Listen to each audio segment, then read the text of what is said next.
Hello student, मैं engineer SK गिरी और आज हम लोग पढ़ेंगे सदिश विश्लेषण का लेक्चर नंबर 10। और आज का जो मेरा टॉपिक है वो है पहला टॉपिक, सदिश का अदिश के साथ गुना एवं भाग। और जो दूसरा टॉपिक है वो है सदिश का सदिश के साथ गुना। तो चलिए सब कोई अपना अपना कॉपी निकालिए और पहला हेडिंग डालेंगे, सदिश का अदिश के साथ गुना एवं भाग। तो पहले हम लोग गुना के बारे में समझने वाले हैं, फिर इसके बाद में भाग के बारे में समझने वाले हैं कि अगर किसी सदिश को अदिश के साथ गुना किया जाता है तो क्या प्राप्त होगा, इसके बारे में हम लोग पहले डिस्कस करेंगे। ठीक है, तो हेडिंग लगाएंगे, सदिश का अदिश के साथ गुना। अदिश के साथ गुना। अब देखिएगा, मान लीजिए कि अगर कोई सदिश ए है, अगर कोई सदिश ए है और इसमें आपने किसी अदिश राशि के से गुना कर दिया तो इनका जो परिणाम आएगा, इनका जो रिजल्ट आएगा वह भी एक सदिश राशि आएगा। तो मान लीजिए उस सदिश राशि को हम आर बोल दिए। क्लियर। अब हमें समझना है कि सदिश आर का परिमाण क्या होगा और सदिश आर की दिशा क्या होगी। क्लियर। तो पहले आइए इन चीजों को लिखते हैं। यहां पर लिखेंगे, किसी सदिश को अदिश के साथ गुना करने पर, अदिश के साथ गुना करने पर सदिश राशि प्राप्त होता है।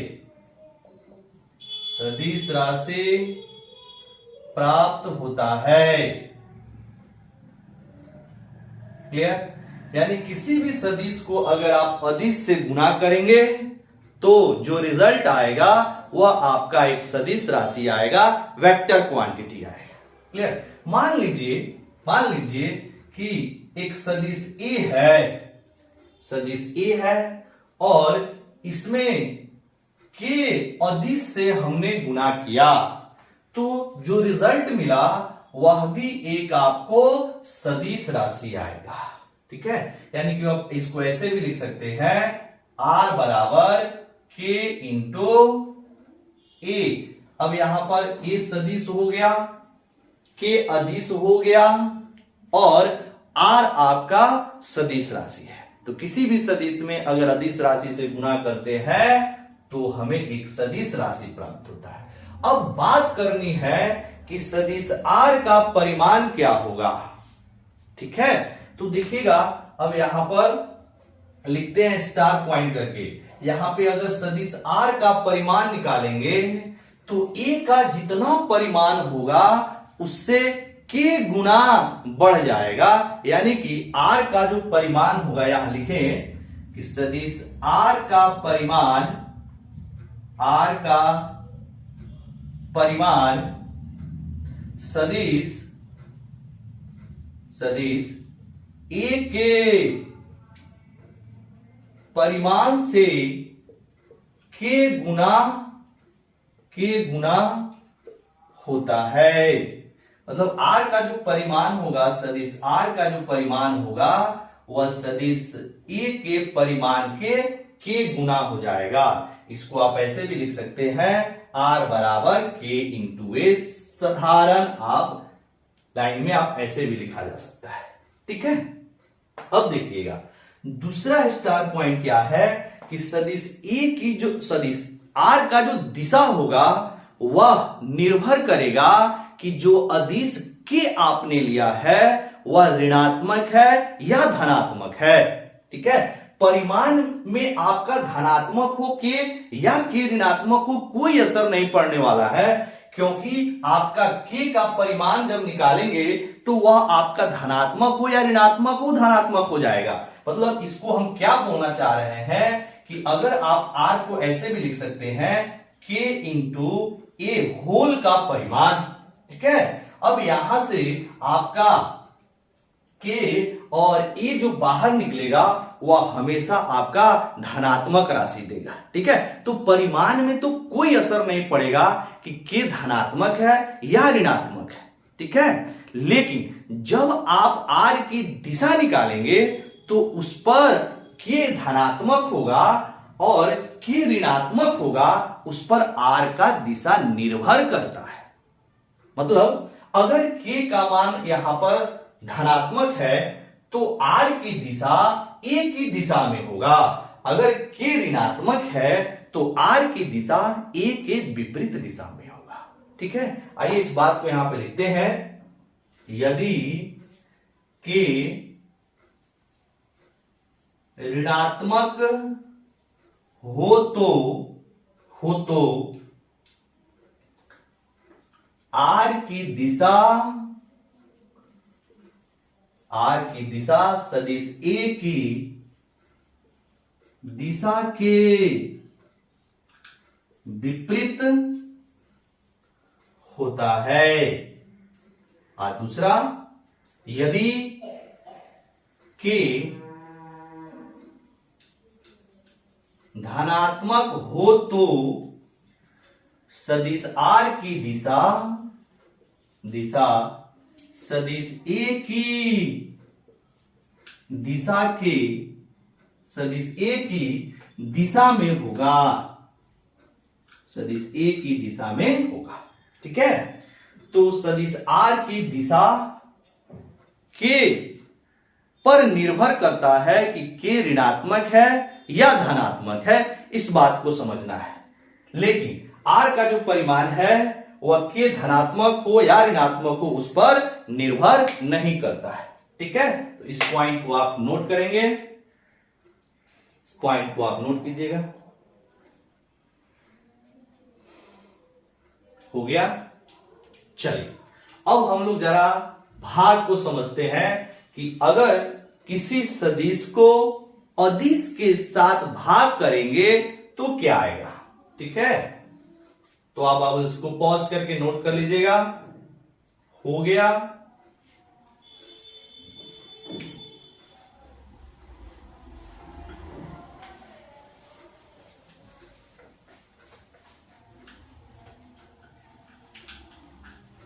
अब यहां पर हेडिंग डालिएगा, सदिश का अदिश के साथ गुना की जगह पे हम लिख दे रहे हैं भाग, ठीक है। अब फिर से इसमें भी सेम चीज, अगर किसी सदिश को आप अदिश के साथ भाग करते हैं तो जो हमें परिणाम मिलेगा, जो रिजल्ट मिलेगा, वह भी एक सदिश राशि मिलेगा, ठीक है। तो इस बात को भी आप लिखेंगे, किसी सदिश को अदिश के साथ भाग करने पर सदिश राशि प्राप्त होता है।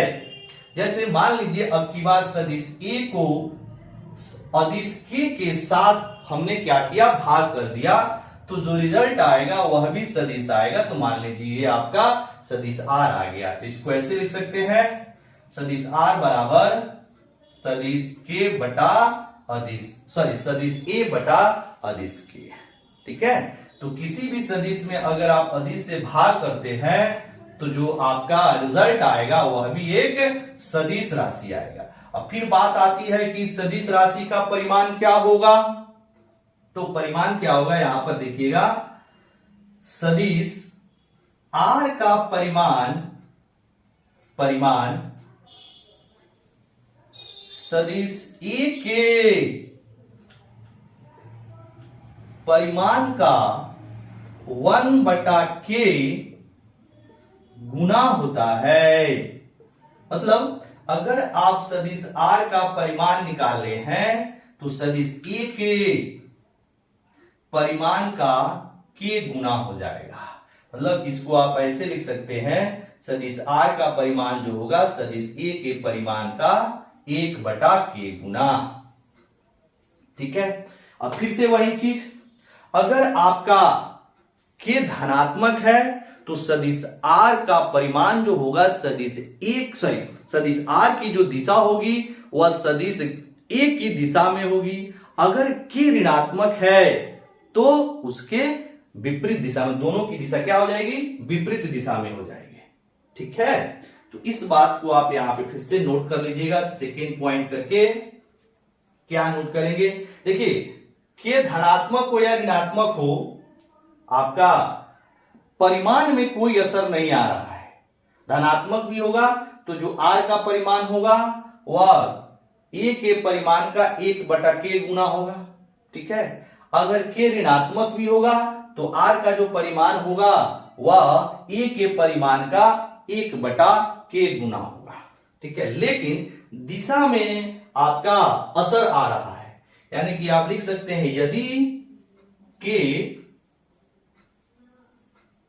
ऋणात्मक हो तो सदिश r की दिशा सदिश a की विपरीत दिशा में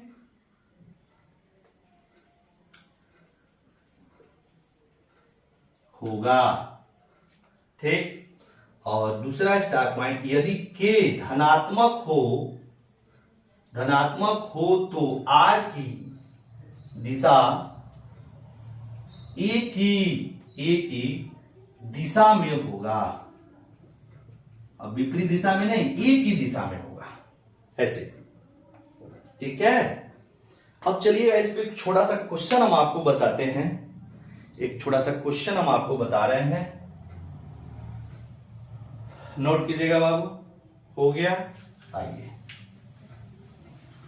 देखिए,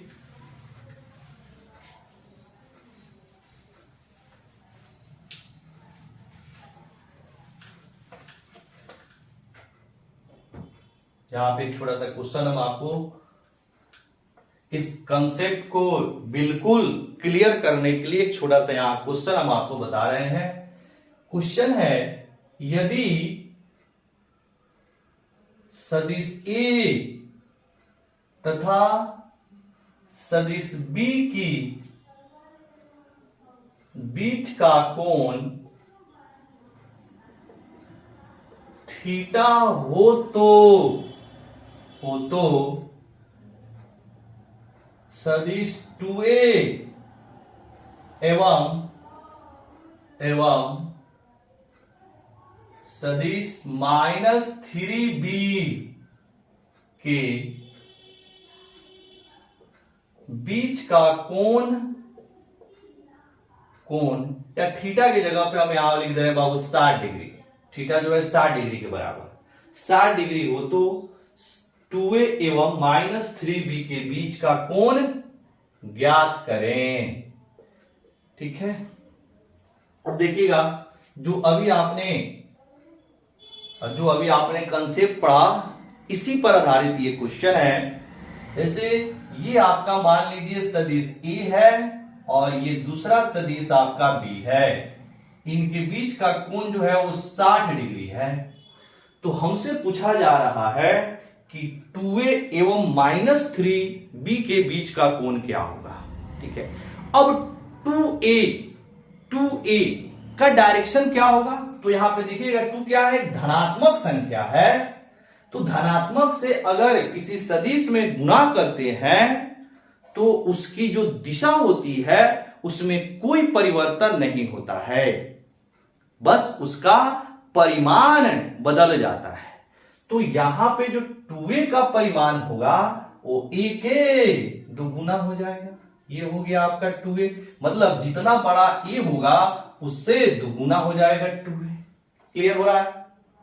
ठीक है, अब -3B की बात करते हैं। तो किसी सदिश में अगर आप ऋणात्मक अदिश से गुणा करते हैं तो सदिश की दिशा बदल जाती है। बदलने का मतलब बिल्कुल अपोजिट हो जाती है, विपरीत हो जाती है, लेकिन उसका जो परिमाण है वह आपका उतना गुना बढ़ जाता है। ठीक है, तो यहां पे अगर हम लोग -3B का परिमाण निकाले तो B के परिमाण का 3 गुना होगा और इसकी जो दिशा होगी -3B का वह B के विपरीत दिशा में होगी। यही तो कंसेप्ट बता रहा। नहीं, तो मान लीजिए ये आपका बी था ऐसे, इसको हमने डैश डैश कर दिया, ये बी हो गया ऐसे।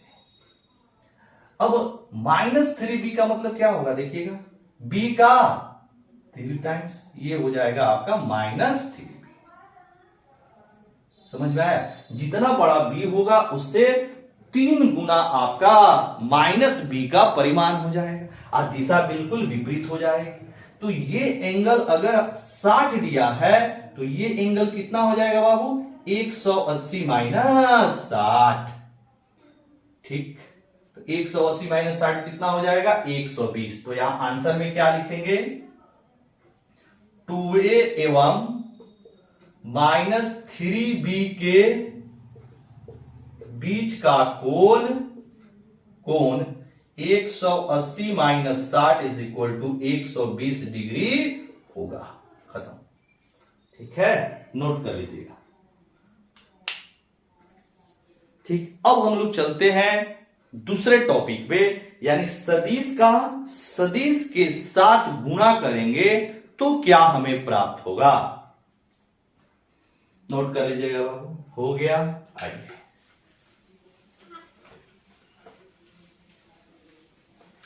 हेडिंग डालेंगे, सदिश का सदिश के साथ गुणा।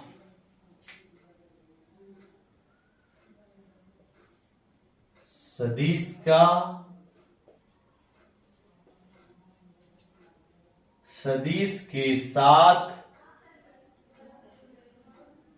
गुणा। अब देखिएगा, किसी सदिश को अगर किसी सदिश के साथ गुणा करते हैं तो जो हमें परिणाम मिलता है वह एक सदिश राशि भी हो सकता है और एक अदिश राशि भी हो सकता है। अर्थात मतलब किसी भी सदिश को सदिश के साथ गुणा करने पर सदिश भी प्राप्त होता है और अदिश भी प्राप्त होता है। इसका मतलब है कि सदिशों का गुणा जो होगा वह 2 प्रकार से होगा। ठीक है, तो पहले इस बात को यहां लिखिएगा, सदिश का सदिश के साथ गुणा करने पर सदिश एवं अदिश राशि प्राप्त हो सकता है। Full stop. यदि किसी सदिश का सदिश के साथ किसी सदिश का सदिश के साथ गुणा करने पर सदिश राशि प्राप्त हो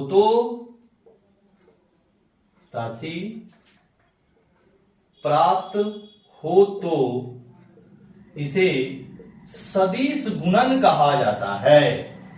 सदिश गुणन कहा जाता है। तथा यदि किसी सदिश का सदिश के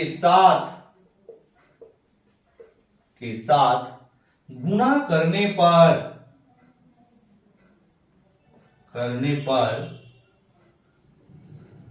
अदिश राशि प्राप्त हो तो इसे अदिश गुणन कहा जाता है। अदिश गुणन कहा जाता है। मतलब सदिशों का जो गुणन है वह 2 प्रकार का हो गया। नहीं, तो यहां पे लिखेंगे सदिशों का गुणन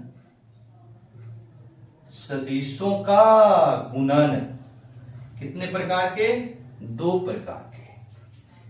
पहला हो गया अदिश गुणन और दूसरा हो गया बाबू सदिश गुणन। ठीक है, अब देखिएगा अदिश गुणन को इंग्लिश में स्केलर प्रोडक्ट या इसी को बोलते हैं डॉट प्रोडक्ट, ठीक। और सदिश गुणन को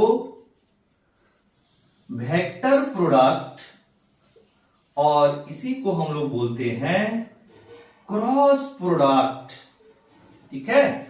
और सदिशों के गुणन को हम लोग बोलते हैं प्रोडक्ट ऑफ वेक्टर्स, इंग्लिश में प्रोडक्ट ऑफ वेक्टर्स। मतलब सदिशों का गुणन दो तरीका से होगा, एक अदिश गुणन और दूसरा सदिश गुणन। क्योंकि अभी हमने बताया कि अगर आप दो सदिशों का गुणा करते हैं तो अदिश राशि भी प्राप्त हो सकता है और सदिश राशि भी प्राप्त हो सकता है। अगर अदिश राशि प्राप्त हुआ तो इसको हम लोग बोलते हैं अदिश गुणन, और सदिश राशि प्राप्त होता है तो इसको बोलते हैं सदिश गुणन। चलिए बाबू यहां तक नोट कीजिएगा। और आज हम लोग पढ़ेंगे पहला टाइप कौन सा, तो अदिश गुणन के बारे में, स्केलर प्रोडक्ट, जिसको आप इंग्लिश में बोल सकते हैं डॉट प्रोडक्ट या स्केलर प्रोडक्ट, ठीक है। इसको नोट कीजिएगा। हो गया, चलिए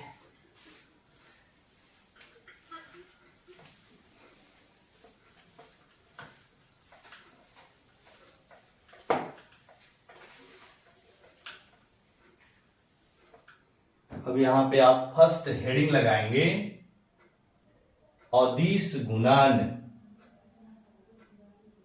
अदिश गुणन, स्केलर प्रोडक्ट और डॉट प्रोडक्ट। अब देखिएगा दो सदिशों का अदिश गुणन करने पर एक अदिश राशि आता है, और इस अदिश राशि का जो परिमाण होता है वह दोनों सदिशों के परिमाणों एवं उन सदिशों के बीच के कोण के कोज्या के गुणनफल के बराबर होता है, ठीक है। अब क्या क्या हमने बोला, इस बात को यहां लिखते भी हैं और बारी बारी से इन सारी बातों को हम लोग समझेंगे, ठीक है। तो यहां पे लिखेंगे दो सदिशों का अदिश गुणन एक अदिश राशि होता है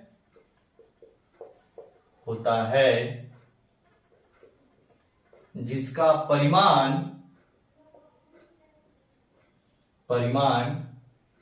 या जिसका मान बोल सकते हैं, जिसका मान दोनों सदिशों के परिमाणों एवं उनके बीच के कोण के कोज्या के गुणनफल के बराबर होता है, गुणनफल के बराबर होता है। दो सदिशों का अदिश गुणन एक अदिश राशि होता है जिसका मान दोनों सदिशों के परिमाणों एवं उनके बीच के कोण के कोज्या के गुणनफल के बराबर होता है। ये हो गई अदिश गुणन का डेफिनेशन। अब इसका मतलब क्या है यहां पे समझिएगा। मान लीजिए आपके पास दो सदिश दिया गया है, सदिश ए और दूसरा सदिश है बी, और इनके बीच का जो कोण है वो थीटा है, ठीक है। अब अगर हमें सदिश ए और सदिश बी का अदिश गुणन निकालना है तो आप यहां लिखेंगे सदिश ए और डॉट सदिश बी, इसको आप पढ़ेंगे डॉट, क्या पढ़ेंगे डॉट। तो सदिश ए और सदिश बी का जो डॉट प्रोडक्ट होगा, अदिश गुणन जो होगा, वह दोनों सदिशों के परिमाणों, मतलब सदिश ए का परिमाण और सदिश बी के परिमाण तथा इनके बीच के कोण का कोज्या, कोज्या का मतलब होता है बाबू कॉस, यानी कॉस थीटा के परिमाण के गुणनफल के बराबर होता है।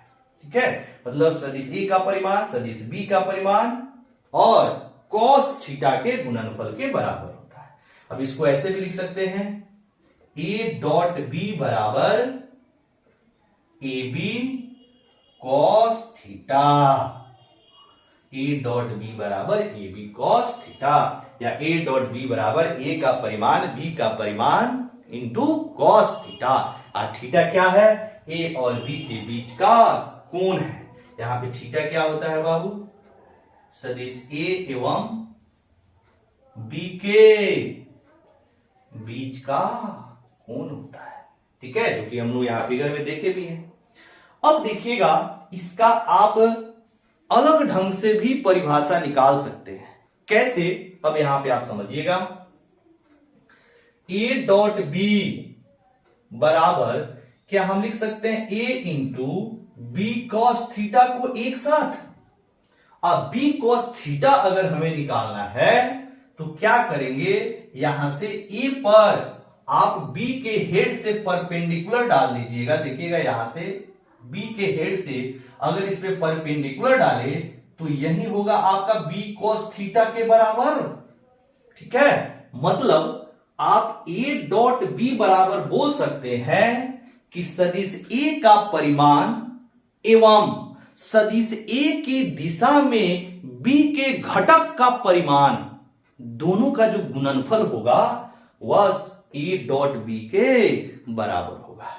क्योंकि यहां पर जो बी कॉस थीटा है वो क्या है? सदिश बी का जो घटक है वह ए की दिशा में है। क्लियर? ठीक है, तो इसको आप ऐसे भी लिख सकते हैं, ए डॉट बी बराबर सदिश ए का परिमाण, सदिश ए का परिमाण इंटू सदिश ए की दिशा में, सदिश ए की दिशा में बी के घटक का परिमाण नहीं। ठीक, मतलब ये हो जाएगा आपका ए का परिमाण। ठीक, अब बी कॉस थीटा क्या हो जाएगा? सदिश ए की दिशा में बी के घटक का परिमाण। या ऐसे भी बोला जा सकता है, ए डॉट बी बराबर बी इंटू ए कॉस थीटा। ठीक है, यानी कि अब यहां से अगर आप इस परपेंडिकुलर डालें यहां पर ऐसे, तो ये वाला क्या हो जाएगा? ए कॉस थीटा, और ए कॉस थीटा क्या होगा? सदिश ए का घटक बी की दिशा में। नहीं, ये हो जाएगा आपका सदिश ए का घटक बी की दिशा में। ठीक है, तो आपका इसको ऐसे भी लिख सकते हैं, ए डॉट बी बराबर क्या होगा? सदिश बी का परिमाण गुना सदिश बी की दिशा में, सदिश बी की दिशा में सदिश ए के घटक का परिमाण। यानी ए कॉस थीटा क्या है? सदिश बी की दिशा में सदिश ए के घटक का परिमाण।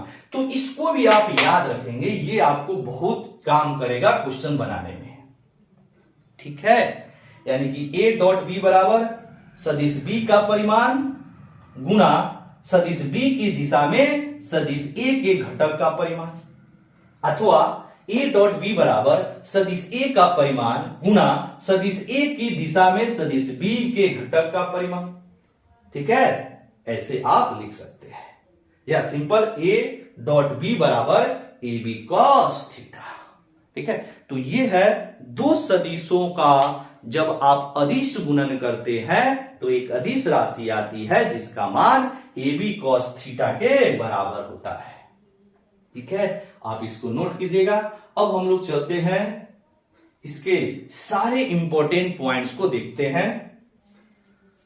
हो गया बाबू? चलिए,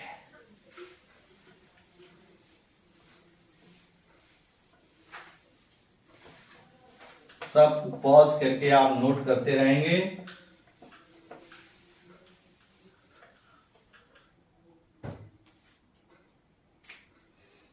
पहला पॉइंट, फर्स्ट इंपॉर्टेंट पॉइंट, मुख्य बिंदु पहला, जो सदिश गुणन होता है वह धनात्मक, ऋणात्मक और शून्य हो सकता है, मतलब तीनों मान पॉसिबल है। यहां पे लिखेंगे सदिश गुणन बोले बाबू, अदिश गुणन, अदिश गुणन यहां पे लिखेंगे अदिश गुणन का मान धनात्मक, ऋणात्मक एवं शून्य हो सकता है। अब देखिएगा ये डिपेंड करेगा थीटा पर। मान लीजिए कि अगर थीटा का जो मान है वह 90 डिग्री से छोटा और 0 से बड़ा और बराबर है, ठीक है, यदि ए में इसका देखिएगा, यदि थीटा का मान 90 से छोटा और 0 से बड़ा या बराबर है तो ए डॉट बी जो होगा वह आपका धनात्मक होगा, क्योंकि पहला क्वाड्रेंट में पड़ेगा, नहीं, अब फर्स्ट क्वाड्रेंट में आपका कॉस थीटा जो होता है वो धनात्मक होता है, और ए और बी का जो परिमाण होगा वो तो हमेशा धनात्मक होगा, परिमाण कभी ऋणात्मक होता नहीं है, ठीक, तो पूरा टर्म आपका धनात्मक हो जाएगा। बी में यदि थीटा बराबर 90 हो तो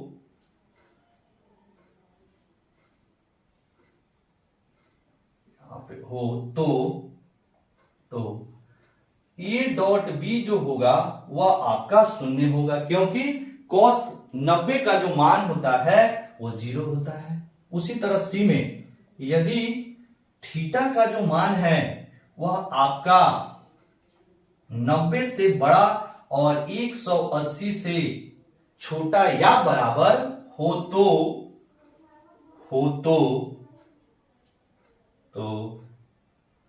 ए डॉट बी जो होगा वह आपका ऋणात्मक होगा, क्योंकि थीटा अगर यहां पे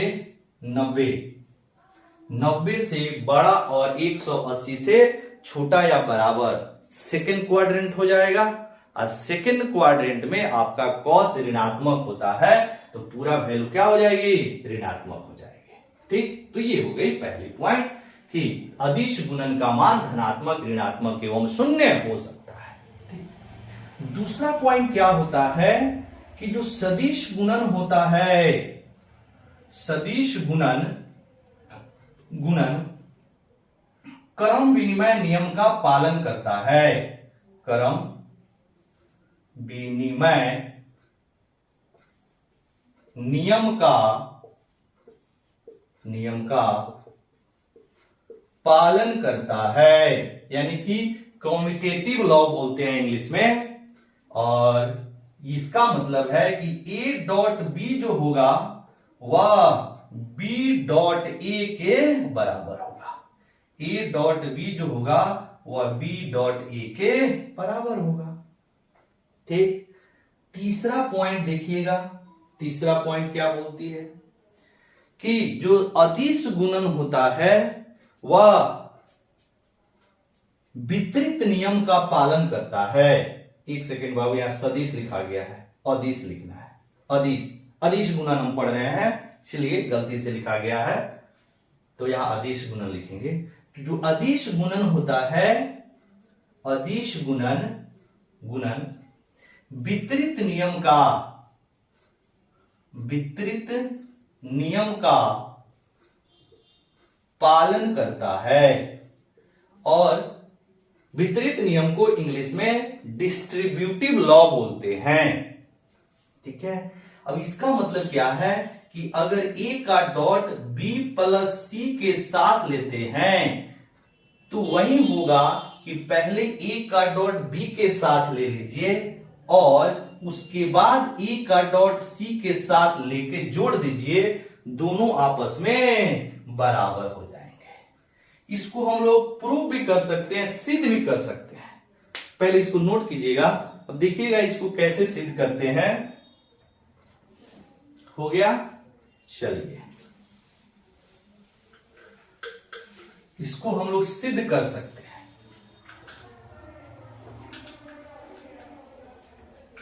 देखिएगा इसका प्रूफ, इसका यहां पे हम आपको प्रूफ बता रहे हैं, प्रमाण। मान लीजिए ये आपका सदिश A है, ये आपका सदिश B है, और ये हो गई आपका सदिश C। ठीक, ये है आपका बिंदु O। ये सदिश A है, ये सदिश B है, और ये सदिश C है। ठीक है, तो अगर आप यहां से O से C के हेड तक अगर एक सदिश खींचेंगे तो ये हो जाएगा आपका B प्लस C, क्योंकि B और C को यहां से अगर मिलाएंगे तो ये B प्लस C के बराबर हो जाएगा। ठीक है, अब देखिएगा अगर हम B के हेड से अगर A पर परपेंडिकुलर डालें और इस पॉइंट को बोल दे आपका P पॉइंट, ठीक है, ऐसे यहां पर P पॉइंट बोल दे तो OP क्या हो जाएगा? OP हो जाएगा A की दिशा में सदिश B की घटक, नहीं, A की दिशा में सदिश B की घटक। और यहां से अगर हम लोग C के हेड से A पर अगर लंब डालेंगे तो अगर इसको हम Q बोल दें, ऐसे है आपका, ऐसे अगर इसको हम Q बोल दें, ये आपका A है, ये फिगर है, तो जो आपका PQ होगा वह सदिश A की दिशा में, ये आपका सदिश A है, ये आपका OQ जो है वो सदिश A को दर्शा रहा है, तो OQ जो हो जाएगा सदिश A की दिशा में B प्लस C का घटक हो जाएगा, नहीं, ठीक ऐसे। अब यहां पे अब ले लीजिएगा LHS। LHS क्या है? सदिश A का डॉट लेना है B प्लस C के साथ, तो ये क्या होगा? अभी हमने आपको डॉट प्रोडक्ट बताया है कि अगर A डॉट B लेना है तो A का परिमाण और गुना A की दिशा में B के घटक का परिमाण, तो उसी तरह आप इसको भी लिख सकते हैं, सदिश A का परिमाण सदिश A का परिमाण और गुना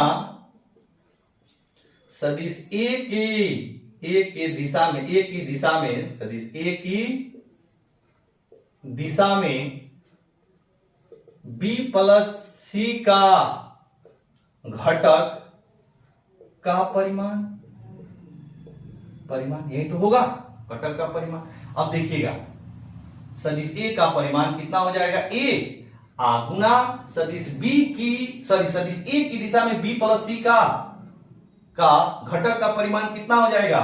OQ के बराबर, यानी A इंटू OQ हो जाएगा। अब इसको जब सॉल्व करेंगे तो A OQ बराबर हो जाएगा OP प्लस OQ, नहीं तो इसको आप लिख सकते हैं A इंटू OP और फिर प्लस A इंटू OQ, ऐसे लिखा जा सकता है। ठीक, ऐसे गुना। अब OP क्या है?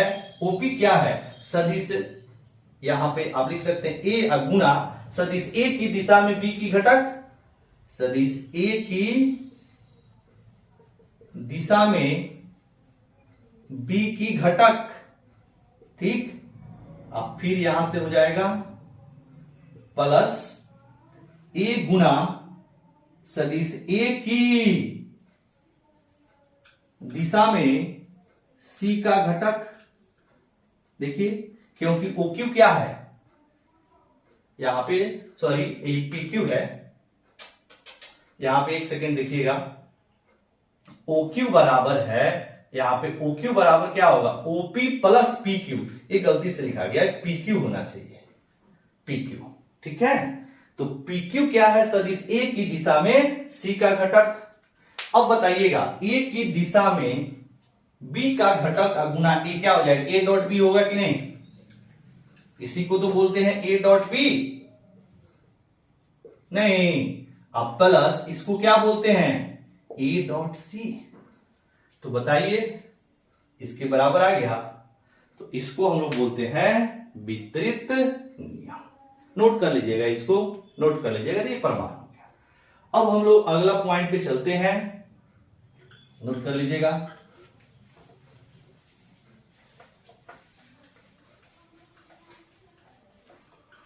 अगला पॉइंट, चौथा पॉइंट। अब मान लीजिए कि अगर दो सदिश एक ही दिशा में हो तो उनका जो अदिश गुणन होता है वह अधिकतम होता है। यदि दोनों सदिश एक ही दिशा में हो तो इनका अदिश गुणन अधिकतम होता है। अधिकतम होता है। ऐसा क्यों?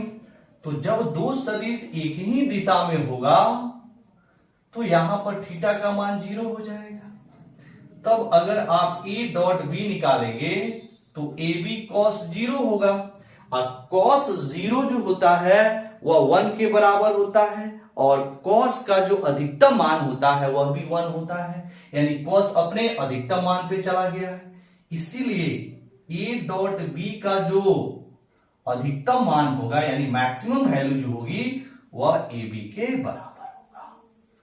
ठीक, पांचवा पॉइंट क्या बोलती है? यदि दोनों सदिश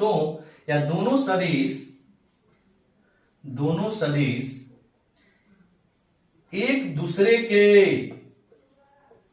विपरीत दिशा में हो तो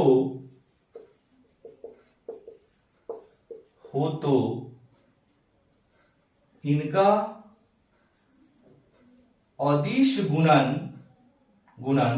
न्यूनतम होता है। न्यूनतम होता है। ठीक, क्यों? अब देखिएगा, मान लीजिए अगर सदिश आपका A और सदिश B दोनों एक दूसरे के क्या हैं? विपरीत दिशा में, तो यहां पर थीटा का मान हो जाएगा 180 डिग्री। जब थीटा का मान 180 डिग्री हो गया तो A डॉट B जो होगा वह AB cos 180 के बराबर, और cos 180 का मान -1 होता है, और cos का जो न्यूनतम मान होता है वह भी -1, यानी cos अपने न्यूनतम मान पे चला गया है। इसका मतलब है कि A डॉट B की जो न्यूनतम मान होगी यानी मिनिमम वैल्यू होगी वह -AB के बराबर होगा। चलिए अब फटाफट नोट कीजिएगा, सिंपल आपका पॉइंट सारे हैं, नोट कर लीजिएगा। हो गया, पॉज करके नोट करते रहिए।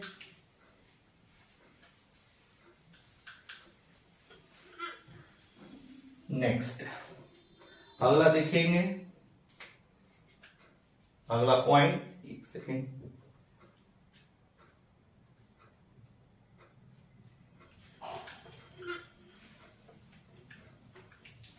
अब मान लीजिए दोनों सदिश एक दूसरे पर लंबवत हो तो क्या होगा? छठा पॉइंट है, यदि दोनों सदिश एक दूसरे पर लंबवत हो तो इनका अदिश गुणन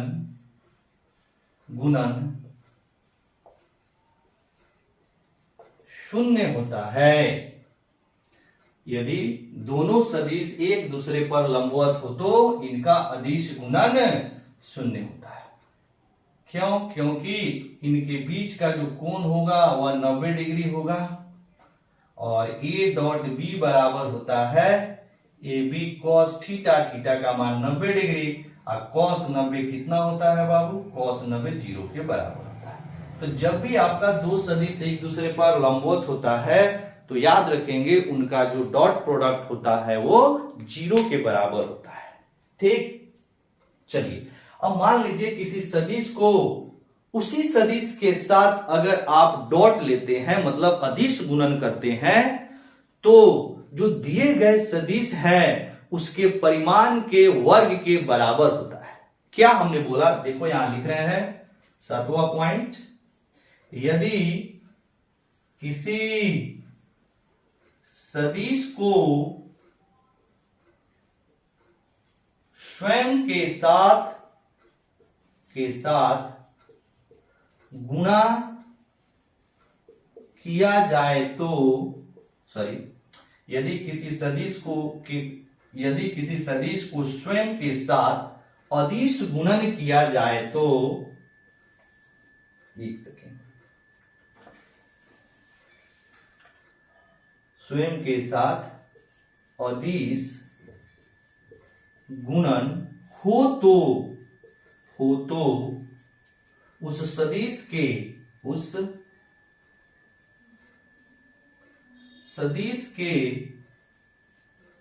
परिमाण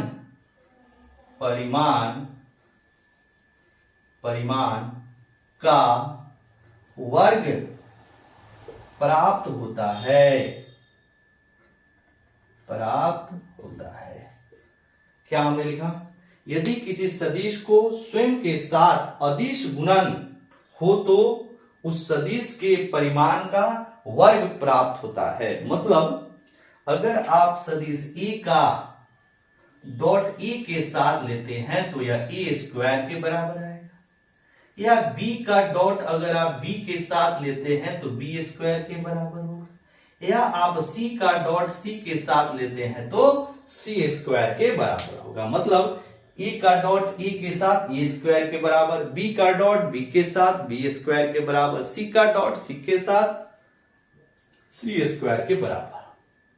नोट कर लीजिए बाबू, हो गया। चलिए नेक्स्ट, अगला,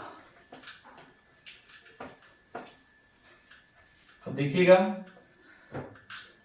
अब हम लोग जो लंबकोणीय सदिश होते हैं उन सदिशों का यहां पे हम लोग अदिश गुणन करेंगे, यानी उसका डॉट प्रोडक्ट निकालेंगे। देखिए क्या होता है, यहां पर हेडिंग डालेंगे 8वां नंबर, लंबकोणीय सदिशों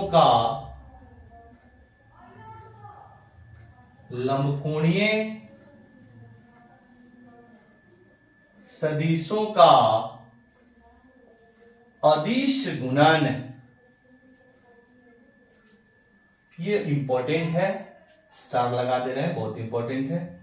अब देखिएगा, आप जानते हैं लंबकोणीय सदिश के बारे में, एक बार फिर से हम आपको थोड़ा सा याद दिला दें। एक्स एक्सिस, वाई एक्सिस और जेड एक्सिस। एक्स एक्सिस के एकांक सदिश को आई कैप, वाई अक्ष के एकांक सदिश को जे कैप और जेड अक्ष के एकांक सदिश को के कैप से सूचित किया जाता है।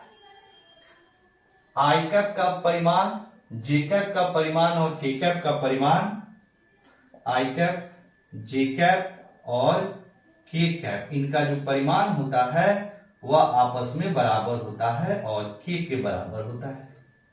आई कैप कोमा जे कैप और के कैप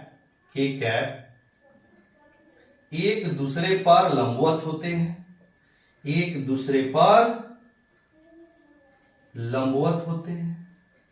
ये हमने आपको बता चुका है, ठीक है। ये हो गए यहां पे ओरिजिन। अब हमें क्या करना है, आई का डॉट आई के साथ, आई का डॉट जे के साथ, आई का डॉट के साथ, फिर उसी तरह जे का डॉट आई के साथ, जे का डॉट जे के साथ, जे का डॉट के साथ, फिर उसी तरह के का डॉट आई के साथ, के का डॉट जे के साथ, के का डॉट के साथ निकालना है। मतलब क्या हमने बोला, देखिए यहां पर आई डॉट आई क्या होगा, आई डॉट जे क्या होगा, आई डॉट के क्या होगा, फिर उसी तरह जे डॉट आई क्या होगा, जे डॉट जे क्या होगा, जे डॉट के क्या होगा, के डॉट आई क्या होगा, के डॉट जे क्या होगा और के डॉट के क्या होगा, ये करना है। अब मान लीजिए यहां पर एक आई को ए और दूसरे आई को बी, यानी ए डॉट बी वाला फॉर्मूला, ए का मैग्नीट्यूड मतलब आई का मैग्नीट्यूड, फिर बी का मैग्नीट्यूड मतलब आई का मैग्नीट्यूड, और आई आई के बीच में कोण कितना होगा, 0 डिग्री, क्योंकि जितने भी आपके आई होंगे मतलब एक्स अक्ष के जितने भी एकांक सदिश होंगे सब एक्स अक्षीय होगा, सबकी दिशा समान होगी, नहीं मतलब इनके बीच की जो कोण होगी वो कितनी हो जाएगी, 0 डिग्री। समझ आ रहा है। आई डॉट आई, एक आई को ए दूसरे आई को बी, तो ए डॉट बी क्या होता है, ए बी कॉस थीटा, और आई आई के बीच का कोण 0 डिग्री, या ए डॉट ए के बीच का कोण 0 डिग्री, सेम सदिश है तो उसकी दिशा भी क्या होगी, समान होगी, तो समान दिशा होगी तो थीटा कितना आएगा, 0। अब इसको सॉल्व करेंगे तो आई का मैग्नीट्यूड 1, आई का फिर मैग्नीट्यूड 1 और cos 0 1 हो जाएगा। अब देखिएगा आई डॉट जे, एक आई को आप ए मान लीजिए, दूसरे जे को आप बी मान लीजिए, ठीक है, तो क्या हो जाएगा ए बी cos थीटा। अब आई और जे के बीच का कोण कितना होगा, 90 डिग्री, क्योंकि आई जे के तीनों एक दूसरे पर परस्पर लंबवत होते हैं तो इनके बीच का कोण हो जाएगा 90 डिग्री। तो 1 गुना 1, लेकिन cos 90 0, तो ये पूरा 0 कर देगा। उसी तरह आप इसको निकाल सकते हैं, आई का परिमाण फिर के का परिमाण, और आई और के बीच का जो कोण होगा वह भी 90 के बराबर हो गया। 1 गुना 1 और गुना 0 बराबर 0। फिर अब यहां पे आइएगा, जे का परिमाण फिर आई का परिमाण, और जे और आई के बीच का कोण हो जाएगा 90 डिग्री, तो 1 गुना 0 बराबर 0। फिर जे का परिमाण, फिर यहां जे का परिमाण और जे के बीच का कोण कितना, 0 डिग्री, तो 1 गुना 1 बराबर 1। फिर यहां पे अब सॉल्व करेंगे तो जे का परिमाण फिर के का परिमाण और जे और के बीच का कोण 90 डिग्री, तो 1 गुना 0 बराबर 0। फिर यहां पर आइए, के का परिमाण फिर आई का परिमाण, ठीक है, और यहां पे के और आई के बीच का कोण फिर 90 डिग्री, तो 1 गुना 0 बराबर 0। फिर यहां पे देखिएगा के का परिमाण फिर जे का परिमाण और जे और के बीच का कोण 90 डिग्री हो जाएगा, यानी कि 1 गुना cos 90 0 बराबर 0। फिर अब यहां पे आ जाएंगे के का परिमाण फिर के का परिमाण, के बीच का एंगल कितना होगा बाबू, सेम दिशा होगी तो 0, के मतलब सेम वेक्टर हो गया, सेम इसकी दिशा हो जाएगी, समान दिशा, तो 0 हो जाएगा एंगल का मान। cos 0 1, 1 गुना 1 बराबर 1। अब देखिएगा याद करना भी आसान हो गया, आई डॉट आई 1 के बराबर, जे डॉट जे 1 के बराबर, और के डॉट के यह भी 1 के बराबर। अब बाकी सब 0, यानी समान रहेगा। I dot I 1, J dot J 1, के डॉट के 1, अब बाकी सब 0, ठीक है। तो ये था आपके लंबकोणीय सदिशों का अदिश गुणन। क्लियर। तो चलिए आज का क्लास हम लोग यहीं खत्म करते हैं। इसके जो क्वेश्चन हैं वो हम लोग अगले क्लास में करेंगे। तब तक आप लोग पढ़ाई करते रहें। Very very thank you.